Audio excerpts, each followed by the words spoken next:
네, 저는 신앙생활을 처음 할 때 막연히 예수를 믿으면 죽어서 천국에 들어가는 것이다 이렇게 생각을 했습니다. 이 땅에서 예수 잘 믿고 이제 죽으면 이제 천국 가서 행복하게 산다. 이제 이것이 저의 구원관이었거든요. 여러분은 어떠세요? 여러분의 천국관은 어떤 거예요? 이 땅에서 예수 잘 믿다가 죽으면 천국에서 금으로 된 화장실, 레드카펫, 극락의 세계, 그런 것들을 기대하고 있는지 모르겠습니다. 천국은 지금 누릴 수 있습니까? 여러분의 삶은 지금 천국을 누리고 계세요? 만약 있다면 어떻게 누릴 수 있을까요? 오늘 여러분에게 저는 창세기 2장 말씀을 통해서 지금 천국을 누릴 수 있다. 그것을 말씀을 드리려고 합니다. 만약 이것이 사실이라면 정말 좋은 일이겠죠. 지난주 말씀 혹시 기억하세요? 어떤 말씀이었습니까? 세상에서 하나님보다 세상이 더 커 보일 때 우리가 기억해야 될 하나님은 어떤 하나님이었습니까? 우리를 구원하신 하나님은 창조주 하나님, 우주의 왕 되신 분이다라는 말씀이었죠. 그래서 그분은 권능의 말씀으로 온 우주 천지 만물을 창조하셨고 그분의 무한한 지혜로 질서 있게 천지를 창조하셨습니다. 그리고 인간을 그 창조의 절정, 클라이막스로 창조하셨고 하나님이 마지막에 심히 좋았더라 하시면서 안식하면서 창조를 완성했죠. 그러니까 지난주에는 하나님의 그 우주와 인간의 전체적인 창조의 그림들에 대해서 우리가 말씀을 나눴습니다. 그래서 이 세상의 삶과 이 세상 사람들이 부러울 때 우리는 이 창조주 하나님을 묵상하고 신앙하게 되면 오직 하나님만 섬길 수 있다. 이제 이런 말씀을 드렸습니다. 전혀 기억이 안 나신다. 그러면은 유튜브에서 다시 한번 들어주시면 좋겠습니다. 네, 오늘 본문인 창세기 2장 4절부터 25절에는 그 지난주에 인간 창조가 1장 26절에서 28절에 있었거든요. 하나님의 형상을 따라 창조되었잖아요. 그 부분을 이렇게 클로즈업, 줌인해서 2장 전체를 설명하고 있는 겁니다. 특히 이제 인간의 창조에 디테일하게 설명을 하고 있는 부분이라고 생각하시면 됩니다. 오늘 이야기는 여호와 하나님이 사람을 지으시는 것에서부터 시작을 합니다. 1장에서는 온 우주를 창조하신 초월적인 하나님을 말씀했다면 오늘 2장에서는 성경을 보시면 여호와 하나님이 주어예요. 여기서 여호와라는 것은 여러분도 아실 텐데 인격적인 하나님입니다. 그러니까 이스라엘 백성들은 여호와 하나님 이렇게 하면 우리를 출애굽시키신 구원의 하나님, 우리를 돌보시고 우리를 입히시고 우리를 인도하시는 그 인격적인 하나님을 생각을 했습니다. 저와 여러분도 마찬가지죠. 여러분이 성경에서 여호와라는 말씀을 읽을 때마다 그분은 나를 구원하여 주시고 지금 내 삶을 인도하시고 이끌어 가시고 마지막 천국까지 끝까지 이끌어 가시는 분이라는 그런 인격적인 하나님으로 받아들이시면 됩니다. 자, 1장 2절에 보시면 천지 창조 직전에 미완성의 상태였죠. 혼돈과 공허와 어둠이 있던 그런 상태에서 천지를 창조하시거든요. 오늘 본문에서도 인간을 창조하기 전에 이런 미완성의 상태를 묘사하고 있는데 5절에서 6절입니다. 우리 같이 한번 읽어볼까요? 시작. 여호와 하나님이 땅에 비를 내리지 아니하셨고 땅을 갈 사람도 없었으므로 들에는 초목이 아직 없었고 밭에는 채소가 나지 아니하였으며 안개만 땅에서 올라와 온 지면을 적셨더라. 네, 아마 오늘 본문을 좀 주의 깊게 읽으신 분은 이런 질문이 드셨을 거예요. 분명히 1장에서 풀, 채소, 나무는 몇째 날 만드셨어요? 네, 셋째 날 만드셨죠. 근데 오늘 본문에 보면, 그죠? 아직 인간을 짓지 않아서 없더라, 이렇게 풀과 채소와 나무가 없다고 말하잖아요. 충돌이 되죠. 네.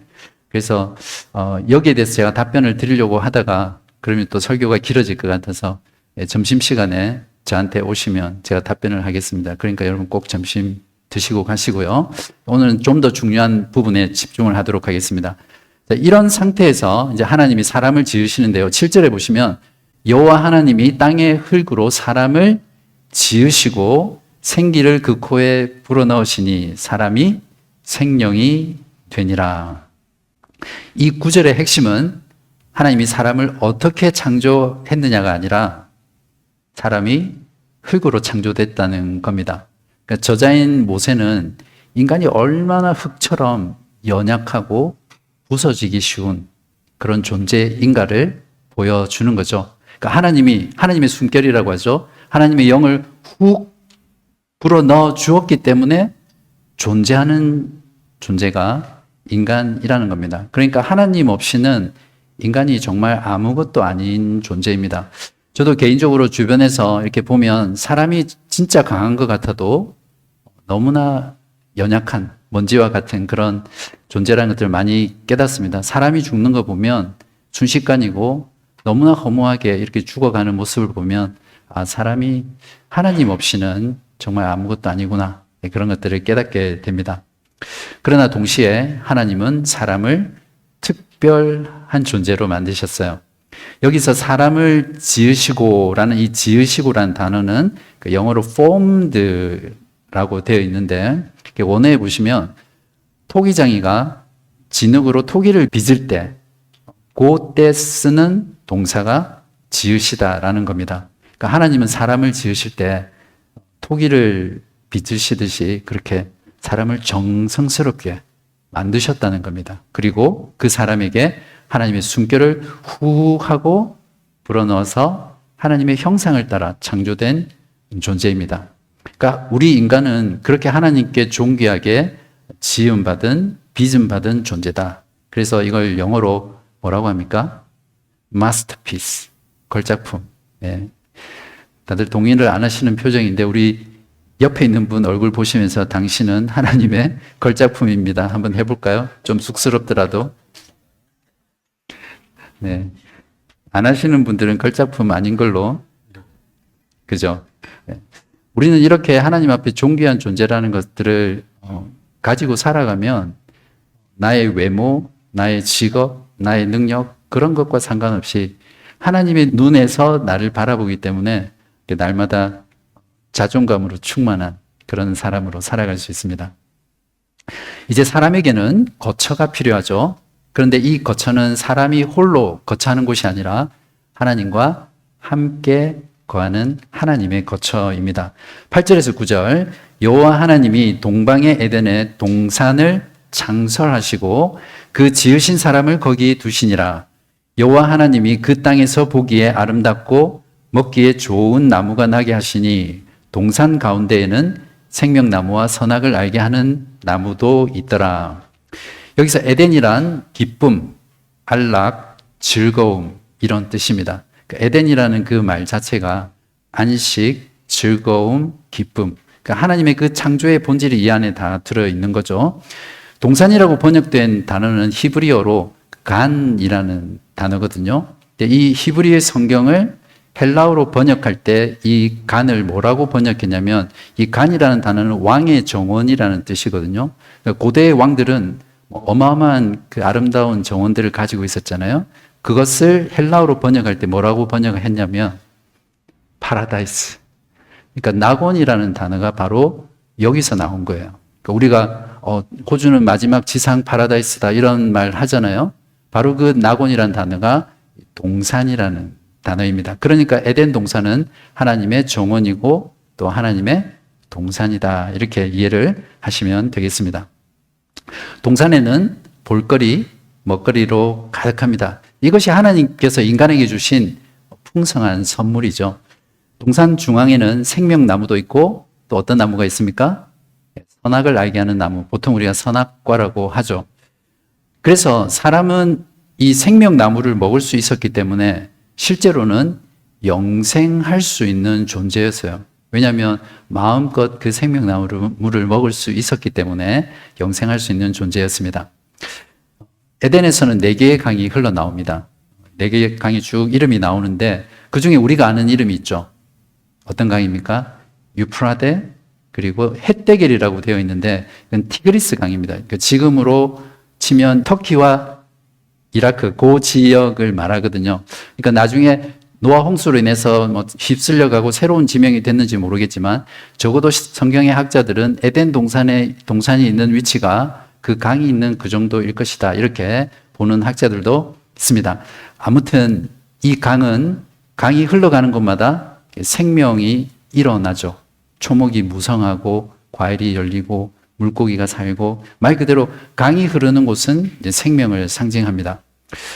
다 거두절미하고 이 강은 나중에 예수님을 믿는 자에게 그 배에서 나오는 생수, 즉 성령을 가리키는 것이거든요. 그러니까 창세기에서 창조의 하나님도 성령 하나님이셨는데 한 영혼을 주님께로 돌아오게 하는 그 성령 하나님도 창조의 하나님이세요. 그래서 이 생명수 강은 성령을 가리키는 것으로 나중에 표현이 됩니다. 그런데 이 인간의 타락으로 이 낙원을 잃어버리잖아요. 이제 다음번 설교에서 말씀을 드릴 텐데 이 낙원이 회복되는 새로운 에덴, 새로운 하나님 나라에서는 이 강이 다시 흐릅니다. 요한계시록 22장 1절에서 2절. 제가 지난 시간에 말씀드릴 때 성경은 이렇게 딱 반으로 접으면 창조와 마지막 장은 새 창조로 된다고 했죠. 데칼코마니처럼. 마찬가지로 에덴 동산에 흐르는 이 네 개의 강은 또 마지막 요한계시록 장에서 그 에덴에 흐르는 강으로 나타나요. 읽어보겠습니다. 또 그가 수정같이 맑은 생명수의 강을 내게 보이니 하나님과 및 어린 양의 보좌로부터 나와서 길 가운데로 흐르더라. 강 좌우에 생명나무가 있어 12가지를 맺되 달마다 그 열매를 맺고 그 나무 잎사귀들은 만국을 치료하기 위하여 있더라. 신기하지 않습니까?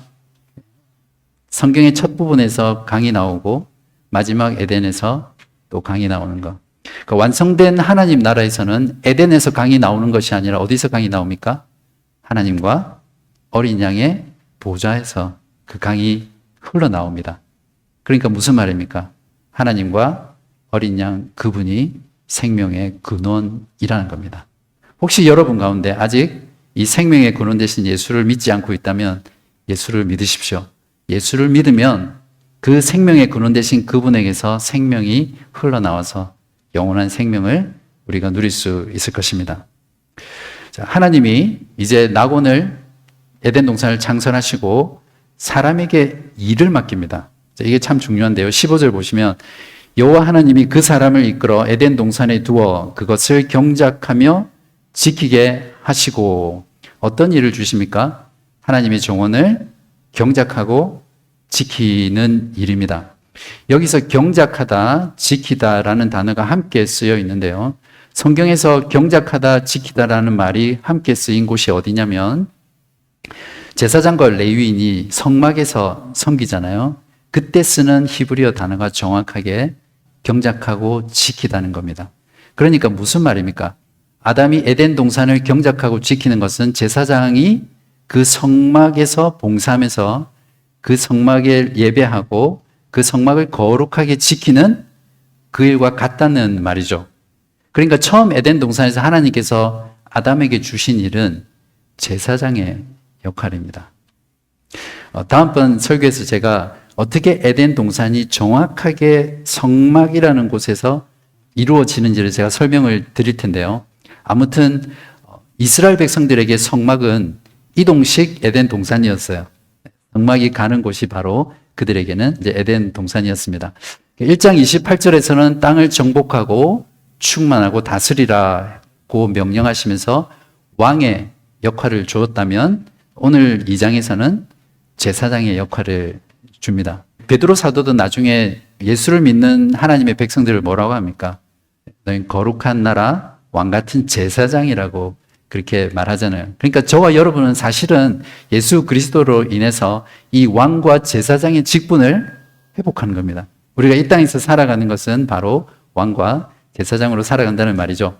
자, 여기서 에덴 동산에 아담을 두잖아요. 이 두다라는 동사가 뭐냐면 안식하게 하다라는 뜻입니다. 그러니까 안식이라는 것은 그냥 아무것도 안 하고 드러누워서 그냥 무의도식 하는 것이 아니라 하나님이 인간을 위해서 만들어주신 그 에덴 동산을 경작하고 지키는 것이 안식하는 겁니다. 그러니까 이게 놀라운 개념인데요. 일을 통해서 안식을 누린다는 겁니다. 혹시 여러분 중에 나는 일을 해야 쉼이 돼 그런 분 계세요?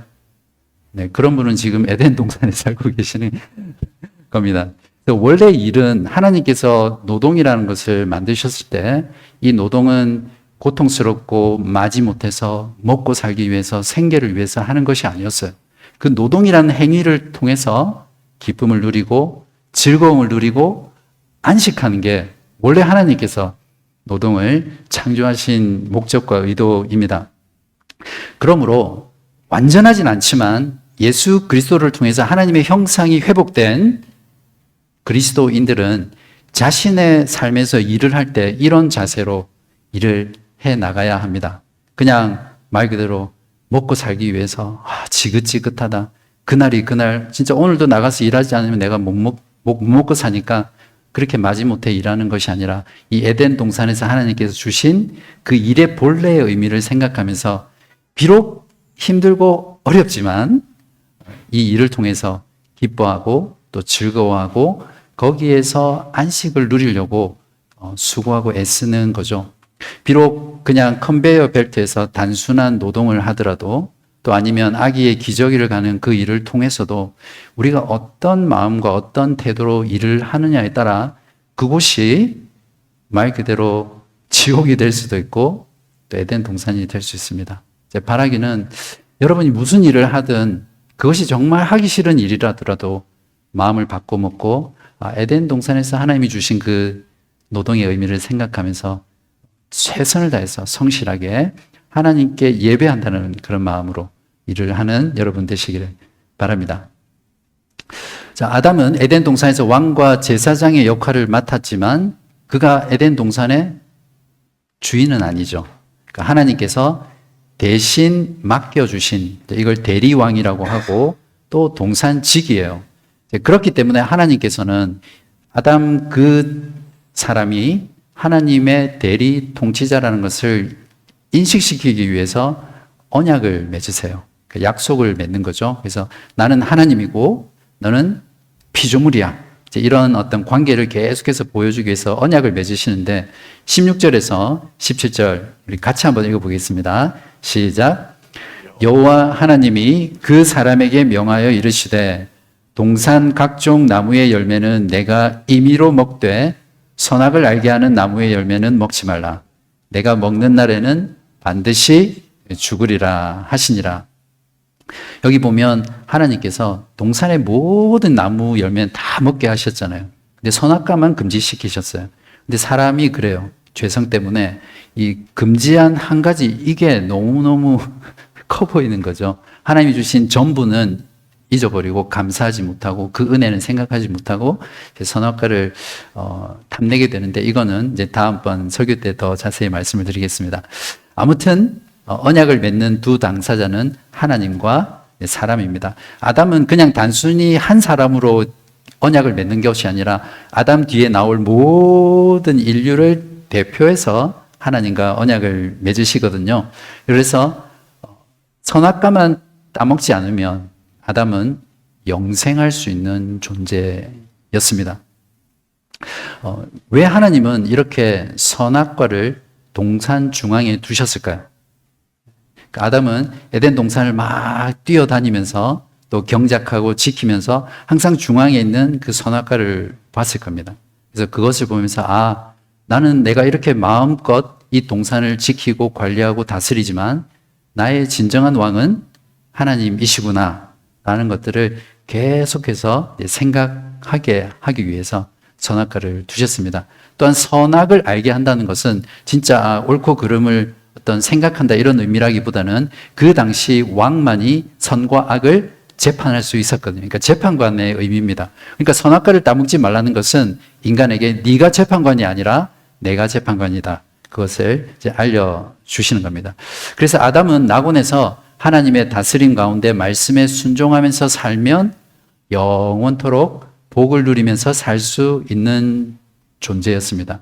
정말 그랬다면 성경이 더 필요가 없었겠죠. 그 상태대로 영원토록 갑니다. 자, 이때 갑자기 화두가 바뀝니다. 1장에 보시면 좋았더라, 좋았더라, 좋았더라 이렇게 말씀하시는데 오늘 보면 뭐라고 말씀하십니까? 좋지 아니하니라고 말씀합니다. 18절에 사람이 혼자 사는 것이 좋지 않다고 하십니다. 그래서 하나님께서 돕는 배필을 짓겠다고 하시면서 지으신 동물을 아담 앞으로 이렇게 데려갑니다. 근데 그 동물들 중에는 아담의 돕는 배필이 하나도 없는 겁니다. 짐승은 아담의 돕는 배필이 될 수 없죠. 아담이 돌보고 다스리는 그런 존재입니다. 그래서 하나님께서 아담의 돕는 배필을 만들어 주시기 위해서 아담에게서 돕는 배필을 창조하시죠. 여기서 돕는 배필이라는 단어는 서로 얼굴을 마주 보다. 어떤 분은 여자가 남자의 갈비뼈에서 나왔기 때문에 남자보다 좀 열등한 존재다. 뭐 그렇게 생각할 수 있는데 여기서 돕는다라는 말 자체가 서로 얼굴을 마주 보는 거죠. 그러니까 소위 말하면 레벨과 같은 그런 존재입니다. 그러니까 남자와 여자는 동등한 위치, 동등한 관계에서 함께 사역을 하는 존재다라는 뜻이죠. 무엇을 돕는 배필입니까? 그러니까 아담이 에덴 동산을 경작하고 지키는 일입니다. 그냥 남편이 돈을 벌어오면 집에서 가정에서 살림 살으면서 돕는 그 배필이 아니라 아담에게 동산을 경작하고 지키라는 사명을 주셨잖아요. 그 사명을 도와라고 여자를 창조하신 겁니다.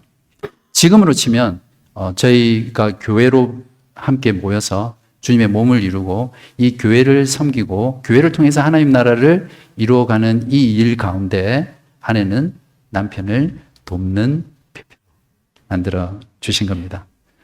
아담의 갈빗대 하나로 여자를 만드시고 아담에게 데려가십니다. 아담의 아내가 될 사람을 구하셔서 직접 만드셔서 일종의 중매를 서시는 겁니다. 아담은 자기의 아내를 보고 거의 황홀경에 빠져서 이런 고백을 합니다. 23절인데요. 아담이 이르되 이는 내 뼈 중에 뼈요 살 중에 살이라. 이것을 남자에게서 취하였은즉 여자라 부르리라.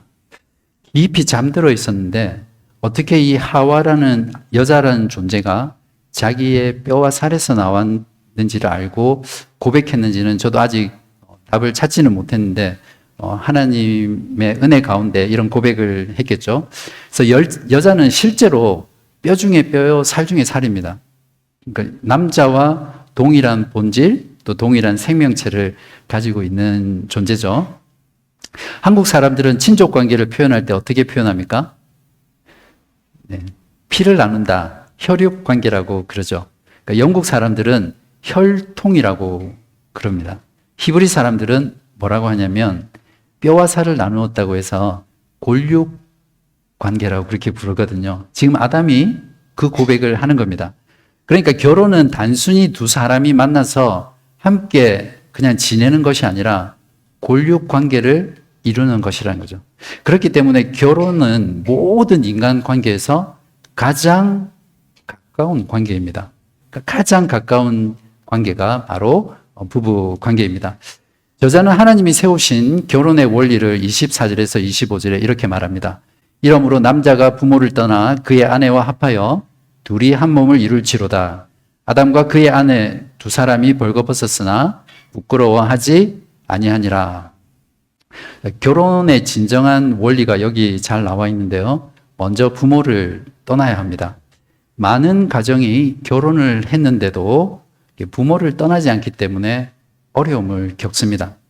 우리가 소위 말하는 마마보이는 절대 성경적인 남편의 모습이 아닙니다. 반대도 마찬가지겠죠. 마마걸 역시 성경이 말하는 아내의 모습이 아닙니다. 항상 결혼 관계 속에서 이 문제의 근원이 결혼을 해서 독립적인 가정을 이루었는데도 부모를 온전히 떠나지 못한 거예요. 그러다 보니까 조금만 가정에서 어려움이 있으면 부모님께 나아가고, 그러니까 부모가 계속해서 결혼한 가정을 간섭하게 되죠.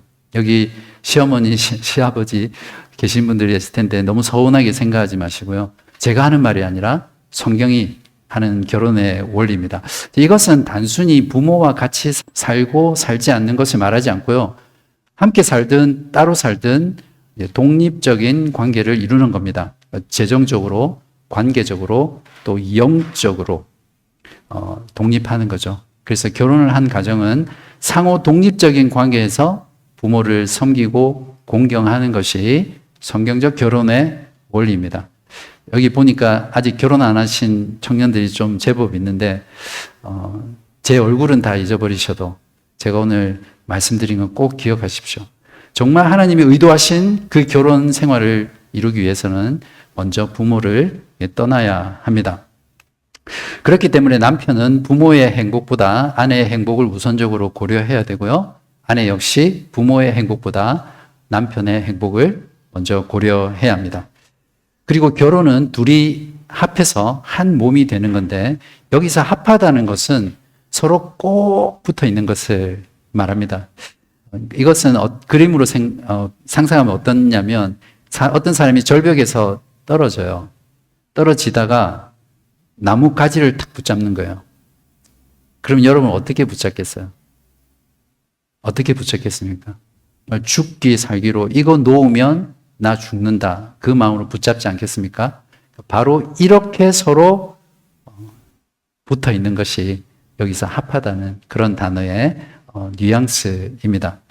여자가 남자의 몸에서 나왔기 때문에 결혼을 통해 남편과 아내는 한 몸이 됩니다. 부부의 이런 한 몸됨은 궁극적으로 무엇을 가르쳐 주냐면 예수 그리스도와 교회가 한 몸이 되잖아요. 그것을 가르쳐 주는 것입니다.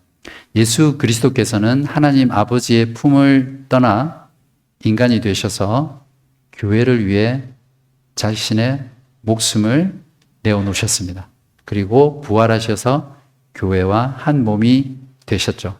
그래서 성경은 그리스도가 교회의 머리라고 말씀하고 교회는 그리스도의 몸이다. 그 머리와 몸은 한 몸이잖아요. 그것을 지금 하나님께서 아담과 하와의 결혼을 통해서 설명하는 겁니다. 그러니까 결혼이란 무엇이냐면 바로 이 복음을 이해하고 설명하기 위해서 깨닫게 하기 위해서 우리에게 주신 제도입니다. 그래서 우리가 결혼 생활을 통해서 끊임없이 예수 그리스도와 교회와의 신랑과 신부된 그 관계를 바라보면서 우리가 신앙생활을 해 나가는 것입니다. 이 땅에서의 결혼은 인간의 그 죄성으로 인해서 오늘날 깨어진 결혼들이 많죠. 비록 그 깨어진 결혼 관계 안에서도 하나님께서는 우리에게 원하시는 것이 무엇이냐면 이 땅에서는 불완전하고 깨어지고 상해 있지만 영원토록 주님과 결혼한 상태에서 살아갈 그 날을 소망하라는 거죠. 진정으로 우리의 신랑 되신 예수 그리스도와 함께 영원토록 살아갈 그 날을 소망하게 하는 것입니다. 그렇기 때문에 이 땅에서 그렇게 깨어지고 망가지고 상한 관계일지라도 우리에게는 참된 소망이 있는 거죠. 말씀을 정리를 하겠습니다. 창세기 2장은 인간의 창조를 중심으로 기록한 말씀이지만 역시 주어는 여호와 하나님이십니다. 2장의 핵심 내용을 보시면 하나님께서는 인간을 창조한 것이 아니라 하나님 나라를 창조하셨습니다. 나라의 구성 요소 세 가지가 무엇입니까? 국민, 주권, 영토. 이 세 가지가 있어야 나라가 되거든요. 자, 에덴 동산 잘 보십시오. 하나님의 백성들이 하나님의 처소에서 하나님의 다스림 가운데 살아가며 복을 누리는 곳이 에덴 동산이잖아요. 최초의 하나님의 백성인 아담과 하와 또 하나님의 말씀에 순종하면서 하나님께서 다스리고 또 하나님께서 자기 백성과 에덴 동산에 거하시잖아요. 그래서 하나님께서는 이 에덴 동산을 창조하신 것이 하나님의 나라를 창조하신 것입니다. 그러니까 에덴은 하나님 나라의 원본이다. 이렇게 말씀을 드릴 수 있습니다. 우리는 이 하나님 나라의 원본을 잃어버렸죠. 그래서 성경의 모든 역사는 어떻게 예수 그리스도를 통해서 이 하나님 나라의 원본인 에덴을 다시 회복하는가라는 스토리가 바로 성경의 스토리입니다. 교회가 하나님의 나라죠.